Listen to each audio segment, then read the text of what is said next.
তো এখন টাইম হচ্ছে 4:40। ওকে, তো আমাদের স্যামসাং ওয়াচ 4 ক্লাসিক 100% চার্জ হয়ে গেছে। এবার আমি চেক করব 100% চার্জ দেওয়ার পরে কত সময় চলে।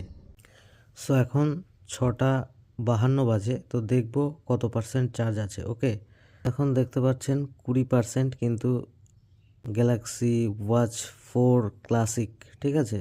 তো এটা কিন্তু ব্লুটুথ অন ছিল, মোবাইলের সঙ্গে কানেক্টেড ছিল।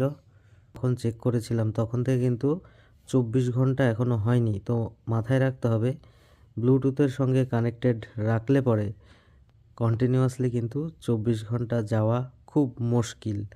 এবার ব্লুটুথ অফ করে রাখলে পরে বা মোবাইলের সঙ্গে কানেক্টিভিটি অফ করে রাখলে পরে কিন্তু আপনি নিশ্চিন্তে 24 ঘন্টা ইউজ করতে পারবেন। বোঝা গেল স্যামসাংয়ের অ্যান্ড্রয়েড যে ওয়াচ রয়েছে এর ব্যাটারি ব্যাকআপ কিন্তু খুব একটা ভালো বলা চলে না, ঠিক আছে।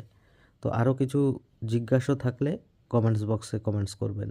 আমরা ঘড়িটি 4:40, বিকেল 4:40-এ ফুল চার্জ করে আমি ইউজ করা স্টার্ট করি।